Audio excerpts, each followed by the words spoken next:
పద్నాలుగు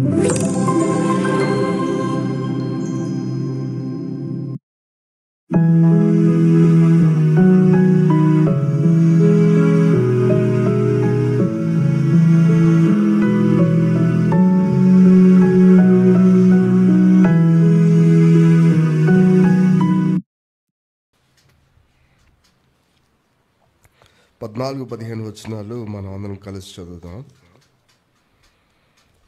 14-15 వచనాలు మనం అందరం కలిసి చదువుదాం. 2 కొరింథీయులు 5వ అధ్యాయము 14-15 వచనాలు. క్రీస్తు ప్రేమ మామను బలవంతం చేయుచున్నది, ఎలాగనగా అందరి కొరకు ఒకడు మృతి పొందిన కనుక అందరూ మృతి పొందిరని, జీవించువారు ఇక మీద తమ కొరకు కాక తమ నిమిత్తం మృతి పొంది తిరిగి లేచిన వాని కొరకు జీవించుటకు ఆయన అందరి కొరకు మృతి పొందినని నిశ్చయించుకుంటున్నాము. చిన్న ప్రార్థన చేద్దాం. ప్రేమగల తండ్రి, యేసుక్రీస్తు ధనికరమైన నామం బట్టే వందనాలు చెల్లిస్తున్నాం. ఆ నామంలో మీరు మాకెంతో సమీపంగా ఉన్నందుకు స్తోత్రం ప్రభువా. మా ప్రార్థన వినగలుగుతారు, మా ఆరాధన అంగీకరిస్తారు, అందుకై స్తోత్రములు. శత్రువు పూర్తిగా ఓడిపోయినందుకే వందనాలు చెల్లిస్తున్నాం. మానవ స్వయం సిలువ వేయబడినందుకు స్తోత్రములు ప్రభువా. నీ యొక్క పరిశుద్ధత, నీకున్నటువంటి నీ సాన్నిధ్యం మా మధ్య విస్తరించినందుకు వందనాలు ప్రభువా. మేము గడిపే సమయం ఆశీర్వాదకరంగా ఉంచండి ప్రభువా. నీ దాసుని నిష్ప్రయోజకుడే, నీ ప్రజలు ఎంతో ప్రశస్తమైన వాళ్ళు. విలువైన సమయం మాకు ఆశీర్వాదకరంగా ఉంచండి. ఆయా పరిస్థితులు గుండా, ఆయా అవసరతలు గుండా వెళ్ళే ప్రతి ఒక్క నీ బిడ్డ కొరకే విజ్ఞాపన చేస్తున్నాం ప్రభువా. నీ వాక్యం తప్ప మరి ఏది కూడా మమ్మల్ని అంత చక్కగా సౌకర్యం చేయలేదు ప్రభువా. నీ సన్నిధి తప్ప మరేది కూడా అంత బాగా మమ్మల్ని సంతోషపెట్టలేదు ప్రభువా. కనికరించమని ప్రార్థన చేస్తున్నాం. సార్వత్రికంగా ఉన్న నీ బిడ్డలందరితో కూడా మమ్మల్ని మేము ఐక్యపరుచుకుంటున్నాం ప్రభువా. నీ శస్త్రం కిందకే వస్తున్నాం. వందనాలు చెల్లిస్తూ యేసుక్రీస్తు శక్తిగల నామంలో ప్రార్థించి వేడుకుంటున్నాం తండ్రి, ఆమేన్. హడ్సన్ టేలర్ అనే ఒక వ్యక్తి చైనాలో పనిచేశాడు చాలా కాలం క్రితం. దాదాపు 17th century అంటారు, 17వ శతాబ్దం. ఆయన ఎక్కడి నుంచి వెళ్ళాడంటే ఇంగ్లాండ్ నుంచి వెళ్ళాడు. ఇంగ్లాండ్ నుంచి చైనాకి మిషనరీగా దేవుడికి వాక్యం చెప్పడానికి వెళ్ళాడు. అప్పటికే చాలా సంవత్సరాలు చైనా వాళ్ళు ఇంగ్లాండ్ బానిసత్వం కింద ఉన్నారు. మనం ఎట్లాగా ఇండియా వాళ్ళు ఉన్నామో అట్లాగా. ఆ తర్వాత వాళ్ళకు కూడా స్వతంత్రం వచ్చింది, వాళ్ళు వెళ్ళారు. తర్వాత వీళ్ళు వెళ్ళినప్పుడల్లా ఇంగ్లాండ్ వాళ్ళ మీద వాళ్ళకి కోపం ఉంటుంది విపరీతంగా. ఎందుకని? వీళ్ళు మమ్మల్ని ఇన్ని సంవత్సరాలు ఇట్లా చేశారు అట్లా చేశారని. హడ్సన్ టేలర్ ఎట్లా ఉంటాడంటే సుకుమారమైన వ్యక్తి అనమాట. తెల్లగా ఉంటారు, మనకు తెలుసు కదా. ఇంగ్లాండ్ వాళ్ళు అంటే తెల్లగా ఎర్రగా ఉంటారు. వాళ్ళకున్న వాతావరణం వెదర్ని బట్టి. ఆయన వెళ్తే ఏం చేసేవాళ్ళు తెలిసే, తెల్ల దెయ్యం వచ్చిందని చెప్పి జుట్టు పట్టుకుని కొట్టేవాళ్ళు. ఆయన్ని బుగ్గలు పీకేసేవాళ్ళు, ఇలా పీకేసేవాళ్ళు నిజంగా. ఈయన ఎందుకు వెళ్ళాడు? వాళ్ళతో కొట్టించుకోవడానికి కాదు, యాక్చువల్గా దేవుడి యొక్క సువార్త ప్రకటించడానికి. చాలా ప్రతికూలం, ముట్టుకుంటే చాలు కందిపోయే అంత సుకుమారుడు ఆయన వాస్తవానికి. కానీ విపరీతమైన శ్రమలు, కష్టాలు.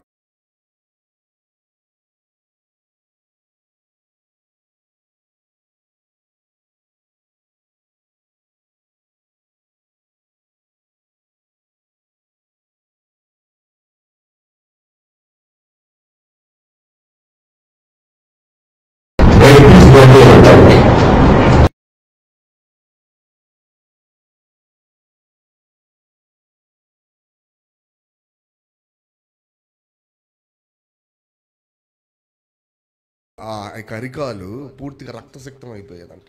ఆయన నడిచినప్పుడు ఆ మంచు మీద రక్తం ముద్దలు పడినాయి అని రాశారు అక్కడ. అది చదివినప్పుడు నిజంగా అది నేను తట్టుకోలేకపోయాను. అది నిజంగా మానవ మాతృలకి అసాధ్యమైన విషయం, అది ఒక మాటలో చెప్పాలంటే. అంతేకాదు, ఆయన తినడానికి పొద్దున్నుంచి ఒకే నీళ్ళలో వేపుతూ వేపుతూ వేపుతూ ఉన్న ఒక పాము మొక్క ఇచ్చారంట. పాములు తింటారు చైనీస్ యాక్చువల్గా, అది ఇచ్చారంట ఆయనకి. వాళ్ళు అసలు ఇంగ్లాండ్ వాళ్ళు చాలా రిచ్గా ఉంటారు, మంచి మంచి ఫుడ్ తింటారు.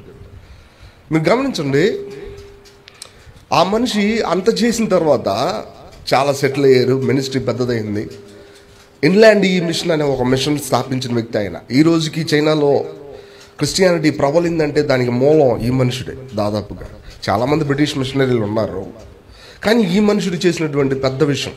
అటు తర్వాత చాలా పెద్దగా చైనాలోంచి దేవుడి యొక్క వాక్యం బయటకు వచ్చింది. విషయం ఏంటంటే ఆయన గురించి ఒక మాట చెప్తారు. హడ్సన్ టేలర్ తన జీవితంలో విశ్వాసుల్ని క్రీస్తుకు చెరపట్టాలనుకుంటాడు అని చెప్పారు. నిజానికి బైబిల్లో చెప్పినట్టు చాలాసార్లు మనం విన్నట్టు క్రీస్తు మీ పాపాల కొరకు చనిపోయాడు అనే బోధ దీనికి డిఫరెంట్గా ఉంది. క్రీస్తు మన పాపాల కొరకు చనిపోయాడు, ఎటువంటి సందేహం లేదు. కానీ క్రైస్తవ జీవితం అంతటితో ఆగిపోలేదు. వాస్తవానికి ఇది అర్థం చేసుకోవాలి. అందుకే హడ్సన్ టేలర్ ఏం చెప్తాడంటే, క్రీస్తుకి ఆయన యొక్క ప్రజల్ని పూర్తిగా లోపరచాలని, లేదంటే ఆయన కింద ఉండేలా చేయాలని, లేదా ఆయనతో కలిసి బతికేలాగా చేయాలని, లేదంటే ఆయనకి దాసులుగా చేయాలని ఆయన ఎల్లప్పుడూ ప్రయత్నం చేస్తాడంట. ఎందుకంటే హడ్సన్ టేలర్ అన్నాడు, నాకే కనుక 100 ఆత్మలు ఉంటే ఆ 100 ఆత్మలు దేనికోసం ఖర్చు పెడతా? చైనా కోసం ఖర్చు పెట్టేస్తా, చైనా కోసం ఖర్చు పెట్టేస్తా అని అన్నాడంట ఆయన. గమనించండి, ఆయనకి లేవు. అలాగే చాలామంది కూడా అన్నారు, డేవిడ్ లివింగ్స్టన్ కూడా అన్నాడు. విషయం ఏంటంటే ఆయనకు అంత కన్సర్న్ ఉన్నప్పుడు ఒకవేళ హడ్సన్ టేలర్ లేచి వెళ్ళిపోతే ఎవరు వీళ్ళని కాపాడతారు? హడ్సన్ టేలరే కనుక దేవుడి వాక్యం చెప్పడం అయిపోతే ఎవరు తిరిగి వీళ్ళకి వాక్యం చెప్తారు? హడ్సన్ టేలర్ని చూసి దేవుడి వాక్యం నేర్చుకున్న ఈ ప్రజలు హడ్సన్ టేలర్ వెళ్ళిపోయిన తర్వాత ఎవరిని చూస్తారు? ఇవన్నీ కూడా ఒక నిజమైన భారం కలిగిన వ్యక్తుల్లో తిరుగుతూ ఉంటాయి. సో ఇప్పుడు అతను అందుకని అంటాడు, ఏ విధం చేతనైనా ఈ మనుషుల్ని క్రీస్తుకి చెరపట్టాలి. వాళ్ళు అప్పుడు ఎవరిని చూస్తారు? హడ్సన్ టేలర్ చూడరు. ఎవరు చూస్తారు? ఇదే ఇక్కడ మనం చదువుకున్న వాక్యం చూడండి ఒకసారి. ఆ మాట 14 వచ్చిన, క్రీస్తు ప్రేమ మమ్మల్ని బలవంతం ఎందుకు? సువార్త చెప్పడానికి కాదు. ఇక్కడ క్రీస్తు ప్రేమ మమ్మల్ని బలవంతం చేస్తుంది. The love of God is కన్స్ట్రైనింగ్.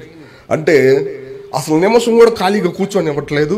అదే సమయంలో ఏమాత్రం కూడా బరువు లేకుండా ఉండి కాసేపు కూడా ఊపిరి పీల్చుకొని ఇవ్వట్లేదు. అది తన అర్థం. ఎందుకు అంటే తెలిసే, ఒక విషయం చెప్పాలి మీకు. ఏంటి ఆ విషయం అంటే, అక్కడ కింద రాసింది ఏంటంటే, చదువుదాం. ఎలాగంటే ఇలాగా ఆ ప్రేమ చదవండి. అందరి కొరకు ఒకడు మృతి పొందిన కనుక చాలండి. అందరూ మృతి పొందారు. ఒకరు మృతి పొందితే అందరూ ఏమయ్యారు? లేదండి, ఆయన చనిపోతే మా పాపక్షమాపణ వచ్చిందని చెప్పడం తెలుసు కదా. ఆయన మా కొరకు చనిపోయాడని చెప్పినప్పుడు మా పాపాలన్నీ ఆయన మీద మోపబడి అనే సంగతి తెలుసు కదా. కానీ దానికంటే భిన్నమైన వాక్యం ఇది. ఏంటి ఆ వాక్యం? ఆయన చనిపోయారంటే మీరు కూడా ఏమయ్యారు? ఎందుకు అవసరం వచ్చింది అసలు? వాస్తవానికి చాలాసార్లు మనం చేసిన పాపాలు మనకే తెలుసు. మనం అనుకుంటాం అలా. మన పాపాలన్నీ ప్రభు దగ్గర ఒప్పుకోవాలి, అలా బోధించబడతాం కూడా. మనం కూడా మన పాపాలు ఒప్పుకుంటాం.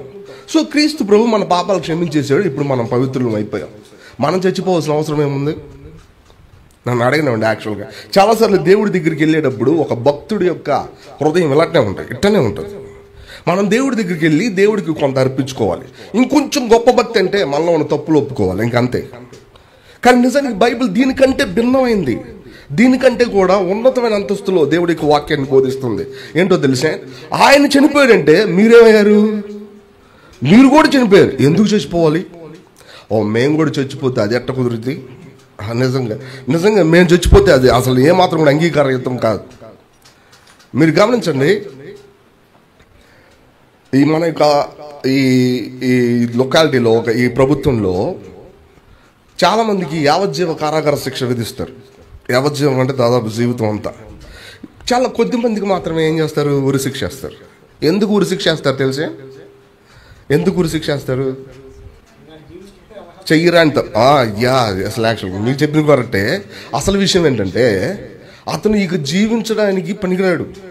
అంటే దాని అర్థం అతడు జీవిస్తే ఈ మిగతా వాళ్ళు చెడగొట్టడం తప్ప వేరే దారి లేదు.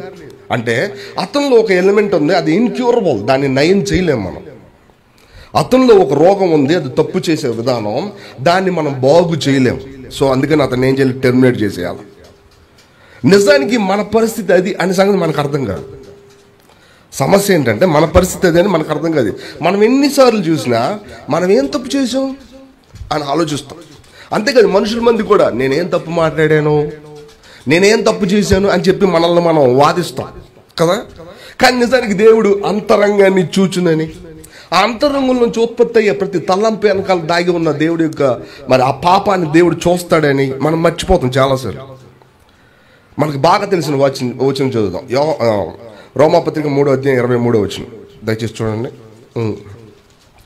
రోమాపత్రిక 3:23.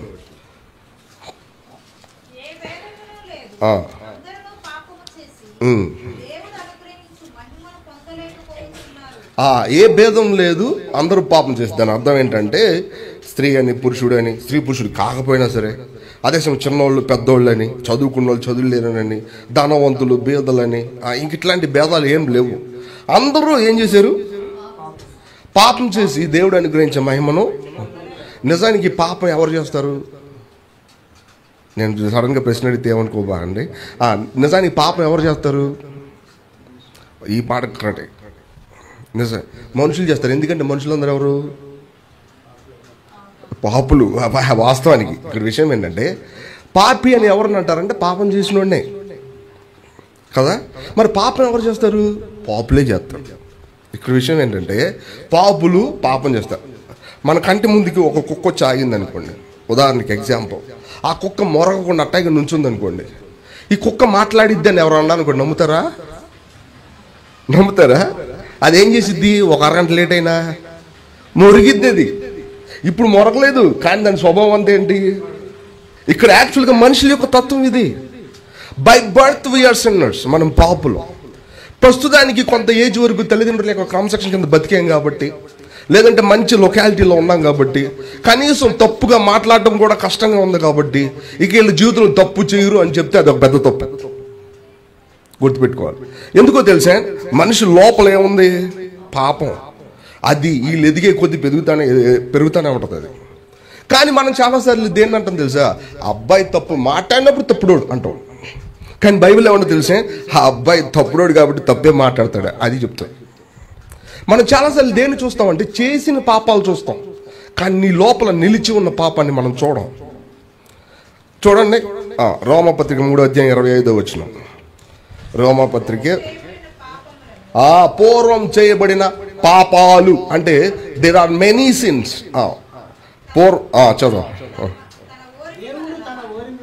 చదవండి, లెటర్స్ రైట్.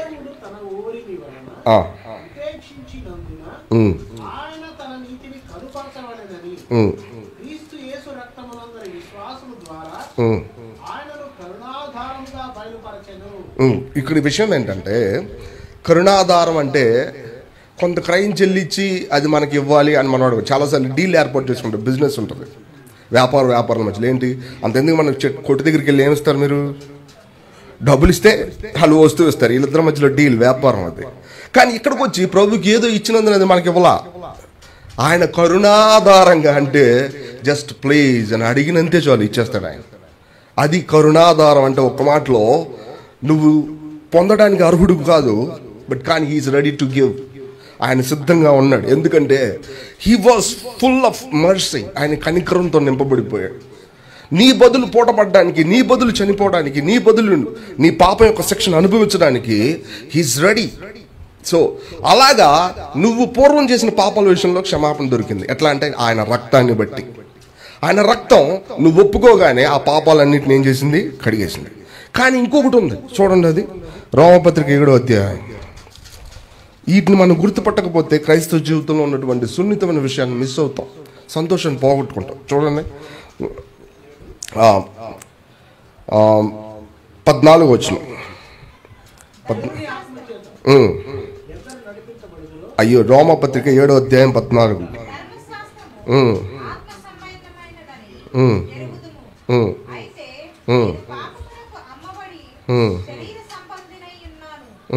చాలండి, 20 కూడా చదువుదాం. 20.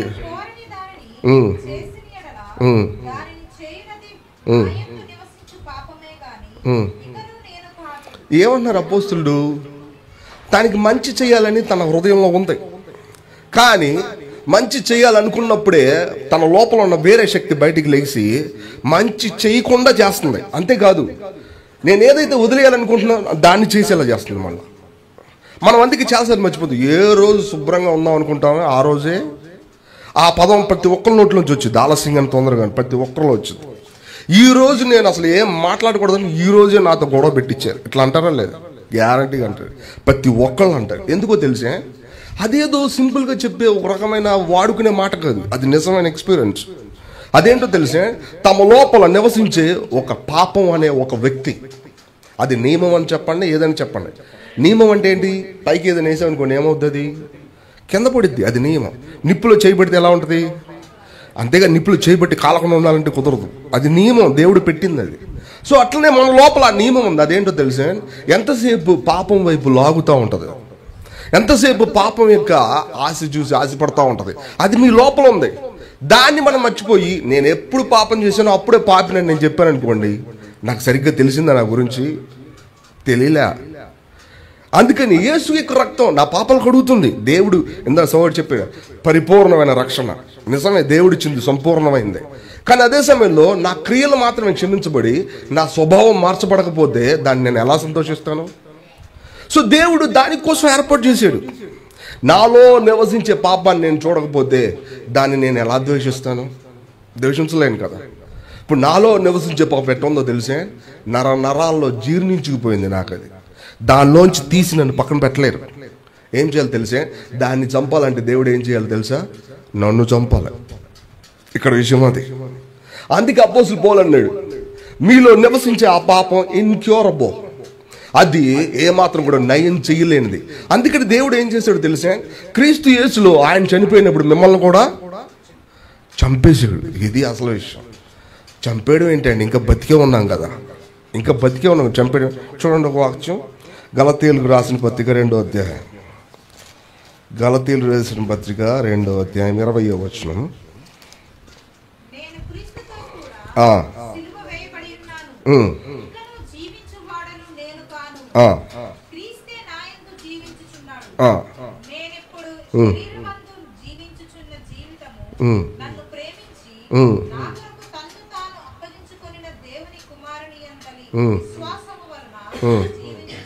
చూడండి, అపోస్తలుడు పౌలు ఏమంటున్నాడు? ఏంటే పౌలు ఇన్ని తప్పులు రాస్తావు, ఒక్క వచనంలో ఇన్ని తప్పులు రాస్తావా? ఏంటది? నేను ఇకను జీవించేవాడు నేను కదా, క్రీస్తే నా యందు జీవించు. నేనైతే క్రీస్తు యేసులో సిలువ మరణం, సిలువైపడ్డా. సిలువైపడినోడు ఒక్కళ్ళు కూడా సిలువ నుంచి దిగి బతికినట్టు ఈ చరిత్రలో లేదు. సిలువైపడిన తర్వాత, సిలువలో నుంచి కిందకి దిగిన తర్వాత బతికి లోకంలో తిరిగినంట ఎవరు లేరు. మరి నువ్వు సిలువైపడితే ఎలా బతికున్నావు? అక్కడ పౌలు అంటాడు, నా సొంత వ్యక్తిత్వానికి నేను చచ్చిపోయా, బట్ ఇప్పుడు నేను బతుకుతున్నాను. ఈ జీవితం నన్ను జీవింపజేస్తున్నాను నా ప్రభు అయిన యేసుక్రీస్తు నందలి విశ్వాసం వలన జీవిస్తున్నా. ఎంత క్లారిటీ ఉందంటే అతనికి. ఇప్పుడు అతను ఏమంటాడు తెలిసే, మంచిది చెయ్యాలి అనుకున్నప్పుడు, దేవుడు వాక్యం చేత బోధించబడినప్పుడు, ప్రభువా నేనైతే చేయలేను, ఎవరు చేయగలరు? నువ్వు చేయగలవు, కాబట్టి నువ్వు నాలో నుంచి చెయ్యి ప్రభువా. ఇది విశ్వాస జీవితం. నేను నా అంతటి నేనే బతికుండి నా అంతటి నేనే అది చెయ్యాలని నా పంటివిగా ఉపయోగించి ఇలా చేస్తున్నప్పుడల్లా నేనేమవుతాను తెలిసే, ఓడిపోతా ఉంటా. ఓడిపోతుంది ఎందుకో తెలిసే, నువ్వు దేవుడు నీకు ఇచ్చిన జీవితం వేరే, నువ్వు జీవించాలనుకుంటున్న జీవితం వేరే. ఈ రోజుకి మనలో బలహీనతలు చాలా ఉన్నాయంటే దానికి కారణం ఏంటో తెలిసే, మన జీవితం మనం జీవించాలనుకుంటున్నాం. ఏంటి ఆ జీవితం? చచ్చిపోయిన జీవితాన్ని తిరిగి బతికించాలనుకుంటున్నాం. అది మనం చేసే తప్పు. కానీ క్రీస్తు యేసులో మనం ఏమయ్యాం? చనిపోయాం. కానీ మనం బతకగలం. ఎవరితో బతకగలం? క్రీస్తుతో బతకగలం. మనం దాన్ని మిస్ చేసి క్రీస్తుతో మన సంబంధాన్ని తెంచేస్తా చాలాసార్లు. సొంత ప్రయారిటీ అంటే సెల్ఫ్, దాన్ని ఏమంటామంటే సొంత మన విజయం వైపు లేదా సొంత పరాక్రమం వైపు తిరుగుతూ మనం సావాసాన్ని తెంపుకుంటున్నాం. ఇలా తెంపుకుంటున్నప్పుడు ఏం జరుగుతుంది తెలిసే, నీ సొంత నష్టాలు నువ్వే భరించేప్పుడు మన కన్నీళ్ళు వస్తాయి. ఎందుకంటే ప్రభువా దయచేసి ఇందులో నుంచి నన్ను గట్టెక్కించు. కానీ ఇంతకుముందు నీ జీవితమే ఆయింది కదా, నీకున్నదంతా ఆయిందే కదా. కానీ ఇప్పుడు నువ్వు దాన్ని ఎట్ట చూస్తున్నావు తెలుసా? నాదంతా నీది అనే దానికి చూడడానికి బదులు నాది దయచేసి సాయం చేయి అని చెప్తున్నావు. ఇదంతా దారుణం. నేను గమనించండి, చాలాసార్లు మనం ప్రార్థన చేస్తాం, ప్రభువా నాకు ప్రేమ సహాయం చేయండి ప్రభువా, ప్రేమ కలిగి ఉండేలాగా. మీకు తెలుసా దేవుడు అసలు ఆ ప్రార్థనకు జవాబు ఇవ్వడం. మీరు ఎన్నిసార్లు అని చేయండి, ప్రభువా నాకు దీర్ఘశాంతం. దేవుడు అసలు ప్రార్థన ఎనడం నా మాట చెప్పనివ్వండి. ఎందుకో తెలిసే, ఇవన్నీ ఒక మనిషిలో ఉండేవి. చూడండి, గలతీయులు రాసిన పత్రిక 5వ అధ్యాయము, గలతీయులు రాసిన పత్రిక 5వ అధ్యాయము 22వ వచనం. చాలండి, ఒక్క నిమిషం. ఇక్కడ ఆత్మ ఫలమేమనగా అంటే ద పర్సన్ స్పిరిట్. అదే ఇందాక సౌడు మన ఆరాధన వర్తమానంలో దేవుడు ఆత్మ గనక, లేదంటే క్రీస్తు జీవింపజేసే ఆత్మ గనక. ఒక్క ఆత్మ ఫలాలు కాదు. There are no plural things, only ఒక్క ఫ్రూట్. అది జస్ట్ లైక్ మన కమలా పండు ఉంటుంది కదా, కమలా పండులు ఎన్ని ఉంటాయి, పీసెస్ చాలా ఉంటాయి. సో ఇప్పుడు ఆత్మ ఫలమేమనగా ప్రేమ, సంతోషము, సమాధానము, దీర్ఘశాంతము, దయాళత్వము, మంచితనం, సాత్వికము. రైట్. ఇవన్నీ కూడా 9 ఎవరిలో ఉంటాయి? ఇప్పుడు మనం ఏం చేయాలంటే 1 by 1 సంపాదించాలా? క్రిస్టియన్ లైఫ్ అది కాదు. ఎవరిలో ఉన్నాయో ఆయనతో కలిసి బతకడం, ఇది క్రిస్టియన్ లైఫ్. ఆయనతో కలిసి జీవించడం, దీనికోసం పోరాటం కాదు. చాలాసార్లు వచ్చిన కష్టం ఏంటంటే, అది నా జీవితంలో కావచ్చు, మీ జీవితంలో కావచ్చు, ఎవరి జీవితంలోనే కావచ్చు, ప్రభువుకు పక్క నుండి ప్రభు దగ్గర నుంచి పొందాలని చూస్తున్నావు. It is impossible for you to live such a Christian life. అటువంటి క్రైస్తవ జీవితం జీవించడం అసాధ్యం. అందుకే అపోస్తులు అన్నారు, క్రీస్తులాగా బతకడం అనేది అసాధ్యం. అది చాలా కష్టం అని మీరు అనుకుంటున్నారేమో, అది అసాధ్యం అసలు. ఎందుకంటే క్రీస్తులాగా బతికేది ఎవరో క్రీస్తు మాత్రమే. నేను బతకలేను, కానీ నేను క్రీస్తు కలిసి బతకగలను. నేను క్రీస్తుని పోలి నడుచుకున్న ప్రకారం అనే పదం చెప్పగలను. ఇక్కడ విషయం ఏంటంటే, నీకు ప్రేమ కావాలా? అట్లయితే నీకు ఎవరు కావాలి? యేసు ప్రభు కావాలి. అదేంటంటే, ఒకరోజు నమ్మేసుకున్నాను కదా నేను యేసు ప్రభుని. కాదు, నీ లోపల ఆయన నివసిస్తున్నాడు, కానీ నువ్వు ఆయనతో నివసించడం నేర్చుకో. అప్పుడు ఆయనే తెలియకుండా ఆ ప్రేమను చూపించడం నువ్వు చూసి ఆశ్చర్యపోతావు. బాగా పరిచయమైనటువంటి ఒక చిన్న నానుడు ఉంటుంది. ఒక పెద్ద దైవజనుడు అంట చిన్న దైవజనుడు పిలిచి, ట్రైనింగ్లో ఉన్న దైవజనుడు పిలిచి, సహనం అంటే ఏంటి అని అడిగాడంట. సహనం అంటే ఏంటి అని అడిగితే మనం ఏం చెప్తాం? సపోజ్ మనం ఏమని చెప్తాం? సహనం అంటే ఏంటి? ఓర్చుకోవడం, భరించడం, అట్లా. ఆ పెద్ద దైవజనుడు ఏమనంటే కాదు అని చెప్పి యేసుప్రభు అని చెప్పి వెళ్ళిపోయాడంట ఆయన. ఈయన పరిశీలిస్తున్నాడు, ఎట్ట యేసుప్రభు ఏంటంటే, సహనం కలిగి ఉండాలనుకోవడం నీ కాన్సెప్ట్, కానీ సహనాన్ని నువ్వు ఎన్నడూ ప్రదర్శించలేవు. ఎవరు ప్రదర్శిస్తారు? యేసుప్రభు ప్రదర్శిస్తాడు. నువ్వు యేసుప్రభులో ఉంటే అది నీకు తెలుస్తుంది. అంతేగాని నువ్వు యేసుప్రభు బదులు సహనం కలిగి ఉంటే ఇంక యేసుప్రభు ఎందుకు నీకు? నువ్వే నీ పాపాల విషయంలో విమోచన కలిగి ఉండి, నువ్వే దేవుడికి తగినట్టుగా బతకగలిగి ఉండేటైతే దేవుడు ఈ లోకానికి శరీరధారిగా రావాల్సిన అవసరం ఏముంది?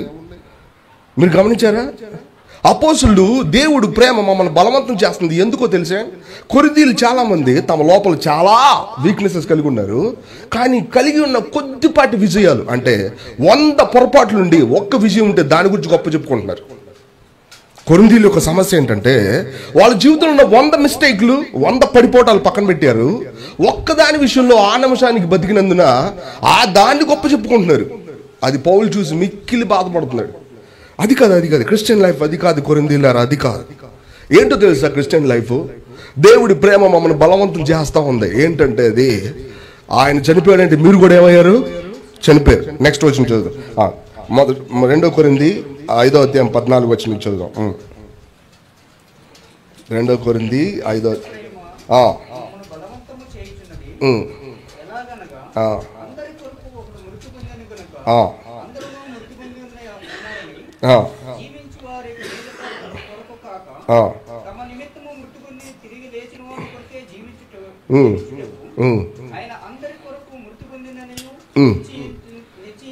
నిశ్చయించుకుంటున్నాము అనే పదానికి అర్థం ఏంటో తెలిసే? అర్థం చేసుకుంటున్నాం అని కాదు, తెలుసుకుంటున్నాం అని కూడా కాదు, కన్ఫర్మ్ చేస్తున్నాం అది దాని అర్థం. రూఢిపరుస్తున్నాం, ధృవీకరిస్తున్నాం అని దాని అర్థం. తెలుసుకోవడం వేరు, అర్థం చేసుకోవడం వేరు. అర్థం చేసుకున్నా దానికి లోపరుచుకోకపోతే ఏం ఉపయోగం లేదు. తెలుసుకున్నా దాంట్లోకి తొంగి చూడకపోతే అది నీకు ఇన్ఫర్మేషన్ మాత్రమే. కానీ నిన్ను నువ్వు అప్పచెప్పుకోకపోతే అసత్యం ఇంకా మళ్ళీ నీదవ్వదు. ఎందుకో తెలిసే, ఈ భూమి మీద దేవుడు మానవులకు ఇచ్చిన గౌరవం అంతా ఇంత కాదు. ఈ సృష్టిలో దేవుడు తప్ప మనల్ని అంత బాగా గౌరవించిన వాళ్ళు ఎవరు లేరు. చాలాసార్లు మనం అనుకుంటాం మన తల్లిదండ్రులు మనల్ని బాగా ప్రేమించారు, గౌరవించారే, లేదంటే భార్య, భర్త, పిల్లలు చాలాసార్లు తల్లిదండ్రులు గౌరవించారు, ఇట్లాంటి పదాలు కూడా చెప్తారు. కానీ చాలాసార్లు వాళ్ళు మనం బాధ పెట్టారని సంగతి మనకు తెలుసు. విషయం ఏంటంటే, దేవుడు నీకు ఒక చిత్తం ఇచ్చాడు, నీకు ఒక నిర్ణయాలు చేసే భాగాన్ని ఇచ్చాడు. ఆ నిర్ణయాలు నీకు బదులు ఆయన చేయడు అన్నాడు. నీకు బదులు ఆయన నీలోకి వచ్చేసి ఆయన చేసేయడు. నీలోకి వచ్చినప్పటికీ కూడా నువ్వు దయచేసి నాతో కలిసి ఉండడం నీకు ఇష్టమా లేదని అడుగుతూ ఉంటాడు, అంతే ఆయన. చాలాసార్లు క్రైస్తవ బోధ ఇక్కడ తప్పుదో పట్టేసింది. దేవుడు మీద పడిపోయి మనకు తెలియకుండా ఏదో చేస్తాడని చెప్తున్నారు.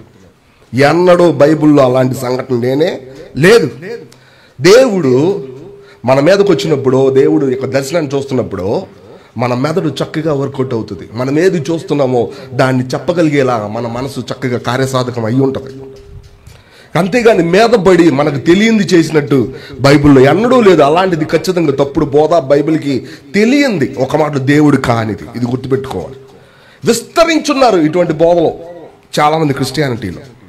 దాన్ని చూసి మిగతా వాళ్ళు కూడా ఏమనుకుంటారంటే, అమ్మో ఇది కొంచెం సంథింగ్ ఎక్స్ట్రాడినరీ అని అనుకుంటారు. నో, దేవుడు నీ వ్యక్తిత్వాన్ని రద్దు చేయడు. దేవుడు నీకు బదులు ఆయన యాక్ట్ చేయడు. దేవుడు నీ యొక్క నిర్ణయాన్ని తృణీకరించడం. దాన్ని నువ్వు కోరుకుంటే, అందుకే చూడండి, దుర్మార్గులైన మనుషులు ఎప్పుడు దుర్మార్గ తలంపులతో నిండి ఉన్నప్పుడు వాళ్ళు మొట్టమొదటి ఆలోచించి చిట్ట చివరికి ఏమవుతారు, వాళ్ళు దుర్మార్గపు పని చేస్తారు. దాని అర్థం ఏంటో తెలుసే?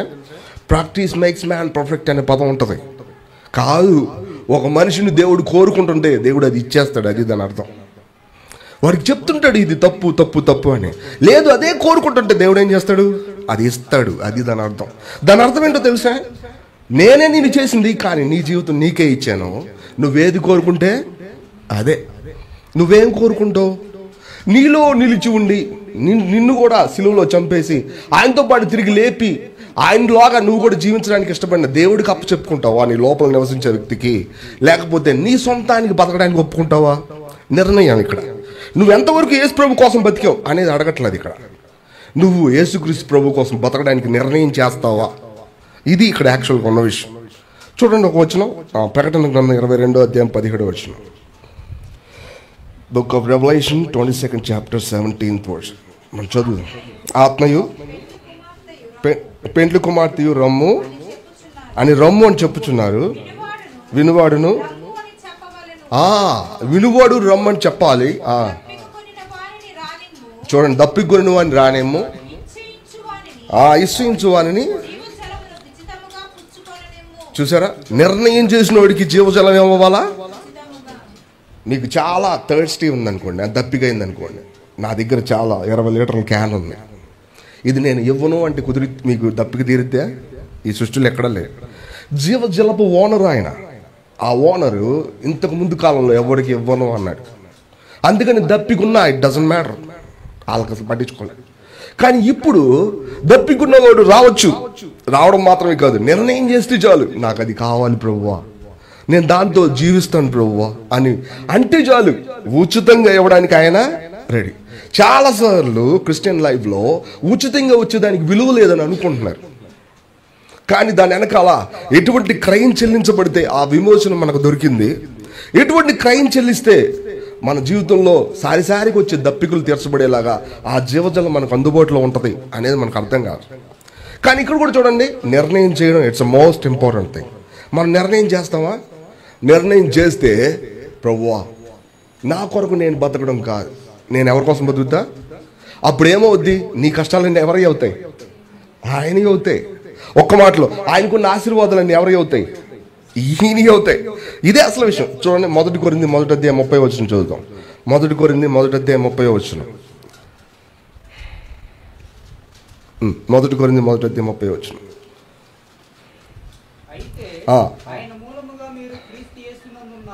చాలండి. ఆయన మూలంగా మీరు క్రీస్తు యేసు భక్తులయ్యారు అంటే ఆ పదం రైట్ కాదు. ఆయన మూలంగా క్రీస్తు యేసు విశ్వాసులు అయ్యారు, ఆయన మూలంగా మీరు క్రీస్తు యేసును నమ్ముకున్నారు, ఈ పదం కూడా రైట్ కాదు. మీరు ఏమయ్యారు? ఆయన యందు ఉన్నారు. ఆ పదం ఎప్పుడు రాస్తామండి మనం? నా చేతిలో రేఖలు ఉన్నాయి, నా బైబిల్లో అక్షరాలు ఉన్నాయి, మనం అందరూ ఈ ఇంట్లో ఉన్నాం, మందిరంలో ఇక్కడ రాస్తాం. ఇప్పుడు మనం ఎక్కడున్నామంట? క్రీస్తు యేసులో. మీరు ఎక్కడున్నారని నేను అడిగితే ఇప్పుడు మీరేం చెప్తారు? అది యాక్చువల్గా మీరు ఎటువంటి ప్లేస్లో తిరగండి, ఎటువంటి కష్టాలు వెళ్ళండి, కానీ మీ ఉనికి ఎక్కడుందో అర్థం చేసుకోండి. ఇది మీరు కోరుకుంటే ఇచ్చింది కాదు. ఎవరి మూలంగా మీరు క్రీస్తు యేసులో ఉన్నారు? అక్కడ రాసింది ఆయన. ఆయన అంటే ఎవరు? దేవుడు తండ్రి. తండ్రి మూలంగా క్రీస్తు యేసులో ఉన్నప్పుడు ఆయనతో పాటు పాపాల విషయంలో చనిపోయాము, ఆయన తిరిగి లేచినప్పుడు మనం కూడా తిరిగి లేచాము, ఆయన జీవిస్తున్నట్టు మనం కూడా జీవించగలము. ఇది మార్చలేని సత్యం. నేను అనేకసార్లు దాన్ని మర్చిపోయి నా సొంతానికి బతికినప్పుడు దీన్ని నేను మార్చలేను. నేను అనేకసార్లు ఓడిపోయి దేవుడి ముందు బలహీనపడి ప్రభువా నన్ను క్షమాపణ అడిగినప్పుడు కూడా ఈ సత్యాన్ని నేను మార్చలేను. తిరిగి నేను ఎక్కడికి వెళ్ళాలి? ఓ దేవా, నువ్వు నన్ను నీలో ఉంచుకున్నందుకు నీకు వందనాలు అని చెప్పడం, నన్ను నీలో ఉంచు అని చెప్పే ప్రార్థన కూడా తప్పేది. ఎందుకని తప్పు? సత్యం ఏం చెప్తుంది? ఆయనలో మీరు క్రీస్తు యేసునందు మళ్ళీ ఉంచమని చెప్పే ప్రార్థన ఎటువంటిది? అది నిజంగా విశ్వాసం లేనిది అవుతుంది. సో ఇప్పుడు మీరు చెప్పాలి, ప్రభువా నేను మీలో ఉన్నందుకు వందనాలు, అట్ ద సేమ్ టైం మీతో కలిసి బతకడానికి నా సొంత నిర్ణయాన్ని నీకు అప్పచెప్తాను. మీకు తెలుసో లేదో, క్రైస్తవ జీవితం మొదలయ్యేటప్పుడు మారు మనసు, తిరిగి జన్మించడం అనే రెండు జరుగుతాయి. కానీ అదే సమయంలో దానికి సమాంతరంగా ఇంకొకటి జరిగింది. అదేంటో తెలుసా? చూడండి, యోహాను సువార్త, మార్కు సువార్త 14వ అధ్యాయం, మార్కు సువార్త 14వ అధ్యాయం. ఈ వచనం చెప్పి నేను ముగించేస్తాను. మార్కు సువార్త 14వ అధ్యాయం చాలా ప్రాముఖ్యమైన విషయం. మార్కు సువార్త 14, ఆమె చేసింది కూడా సువార్త ఎక్కడ ప్రకటించబడిద్దో జ్ఞాపకార్థంగా ప్రకటిస్తారు అనే మాట ఉంటుంది. చూడండి 14 9 చదువుదాం. సర్వలోకం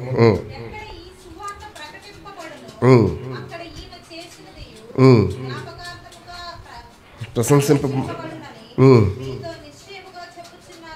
ప్రభువు ఒక స్త్రీ లేదంటే ఒక మహిళ లేదంటే ఒక శిష్యురాలు ఏదైనా చెప్పచ్చు, ఒక ఆవిడ చేసిన పనిని అంత బాగా ఎత్తి చెప్పడానికి కారణం ఏంటి? ఆయన ఏమన్నారు తెలిసే? సువార్తతో పాటు ఇది కూడా చెప్పండి. అది ఆ మాటకి సరైన సమతూకం. ఒక్క మాటలో సువార్త అంటే ఏంటి? యేసుక్రీస్తు ప్రభు మీ కొరకు చనిపోయాడు, మీ పాపాలు మీకును నిలిచి లేవు, ఆయన నమ్ముకుంటే వెంటనే క్షమాపణ కలిగి ఉండగలం, క్రీస్తులో తండ్రి యొక్క ప్రతి ఆశీర్వాదం మీకు ఇవ్వబడింది. ఇది యాక్చువల్గా సువార్త. ఆయన తిరిగి లేచాడు. కానీ అదే సమయంలో ఈమె చేసింది కూడా చెప్పాలా. ఏంటి ఏమో చేసిందో తెలిసే? ఈమె చాలా పాపాత్మురాలైన స్త్రీ అని చాలా సువార్తలు రాసింది. 4 సువార్తలు కూడా ఈమె గురించి రాసింది. ఒక్కో సువార్త ఒక్కో చక్కగా ఒక ఎక్స్ప్రెషన్ కలిగి ఉన్నాయి. అవన్నీ చెప్పలేము. అప్పుడు విషయం ఏంటంటే, ఆమె ప్రభువు చేసిన పనికి కృతజ్ఞతగా తను ఎంతగానో దాచిపెట్టుకున్న అచ్చ జటామాంసి అత్తరు బుట్టి తీసుకొచ్చి ఆయన వెనకాల నుంచుంది. నిజానికి ఈమె పాపాత్మురాలు, ఈయనేమో పరిశుద్ధుడు. జనాలందరూ చూసి ఏమనుకుంటున్నారంటే, ఈమెంటి ఈయన వెనకాల నుంచోవడం ఏంటి? ఇది చాలా తప్పు. గమనించండి, నేను ఒక ఎగ్జాంపుల్ చెప్పాలి. ఏంటంటే, నేను తర్వాత మాట్లాడుతాను దాని గురించి. ఈమె వెనకాల నుంచున్నప్పుడు చాలామంది తప్పుగా అనుకుంటున్నప్పుడు ప్రభువుకు తెలుసు, కానీ ఆయన ఏమనలేదు. కానీ ఏమేమనుకుంటుందో తెలుసా? దయచేసి నీ వెనకాల నన్ను నుంచొని వస్తావా ప్లీజ్. ఏమనుకుంటుంది? ఎందుకని? ఈమె తన పాపాలేంటో ఆమెకు బాగా తెలుసు. చాలాసార్లు మన పాపాలు మనకు బాగా తెలిస్తే మనం కూడా ఇట్లాగే అనుకుంటాం. నీ మందిరంలోకి రానిస్తావా? నీ ప్రజలతో కలిసి కూర్చొని ఇస్తావా? నీ మందిరంలో నీ ప్రజలతో కలిసి నన్ను కూడా ఆరాధన చేయనిస్తావా? నా ఆరాధన కూడా వాళ్ళతో పాటు యాక్సెప్ట్ చేస్తావా? ఇట్లాంటి దీనత్వం ఉంటుంది మనకి. గర్వంగా మాట్లాడడం, గర్వంగా ఆరాధన చెయ్యం మనం. చాలామంది అట్లా చేసి బాధపడతాను నేను విన్నప్పుడు. వీళ్ళకి మాత్రమే అర్హత ఉన్నట్టు, వీళ్ళు మాత్రమే మిగతా వాళ్ళందరికంటే శిఖరాలు అన్నట్టు. నిజానికి ఇది కాదు. క్రిస్టియన్ లైఫ్ ఎలా బదులైందో తెలిసే? Lord we are sin. నేను ఎంత పాపినో తెలిసే? నన్ను నేను బాగు చేసుకోలేనంత పాపిని. సో ప్రభువా దయచేసి let me stand behind you. నీ వెనకాల కాసేపు నన్ను నుంచో నువ్వు. అంతేకాదు, నేను నా కోసం దాచిపెట్టుకుని అత్తరబుడ్డి నీ కోసం పగలగొట్టనివ్వు. నా కన్నీళ్లతో నీ పాదాలు తొడవనివ్వు, నా జుట్టుతో నిన్ను తొడవనివ్వు. ఇలా అడుగుతా ఉంటే ఎంతో సింపుల్గా. ప్రభువుకు తెలుసు, కానీ మౌనంగా ఉన్నాడు. మీరు గమనించండి, అచ్చ జటామాంసి అత్తరు ఖరీదైంది, కానీ ఆ అత్తర్ని కంటైన్ చేసిన అత్తరు బుడ్డి కూడా చాలా ఖరీదైంది. మీరు గమనించండి, సెంటు బాటిల్ సెంటు కంటే కూడా అందంగా ఉంటుంది చాలాసార్లు. మీరు గమనించారా? సో ఇక్కడ ఏంటంటే, ఆ సెంట్ బాటిల్ ఆమె వ్యక్తిత్వం, చెడిపోయిన తన వ్యక్తిత్వం, తన మీద తనకున్న అభిమానం, తన పాపంతో నింపబడిన సొంత వ్యక్తిత్వం, మంచి చేయాలనుకున్న తన సొంత వ్యక్తిత్వం. ఈ వ్యక్తిత్వాన్ని ఏం చేసింది ఆవిడ? బ్రేక్ చేసింది. మూత తిప్పితే మళ్ళీ దాంట్లో ఏదైనా పోసుకోవచ్చు. ఆమె ఏం చేసింది? ఇది నిజంగా ఒక క్రైస్తవుడికి ఉండాల్సిన విషయం. అందుకే ప్రభువు ఏమన్నా తెలిసే? ఈమె చేసింది రైట్, ఈమె నా విషయంలో మంచి పని చేసింది.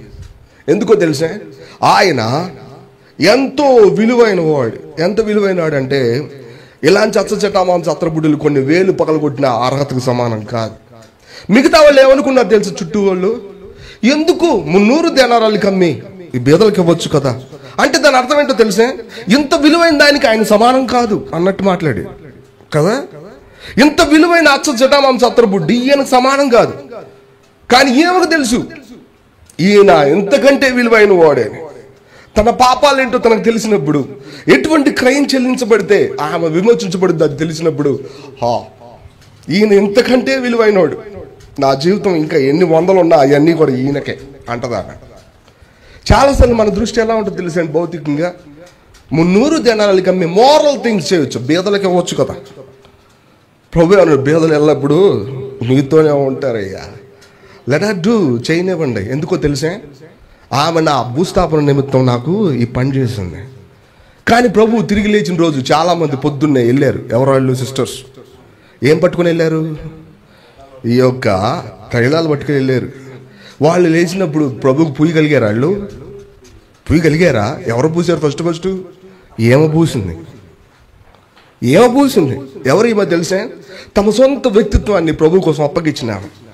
దాని అర్థం, ప్రభువా నీతో కలిసి బతుకుతానని నిర్ణయం చేసిందే ఆవిడ. క్రైస్తవ జీవితంలో ప్రభుతో కలిసి నడవడం అనేది సాధారణమైన స్టెప్.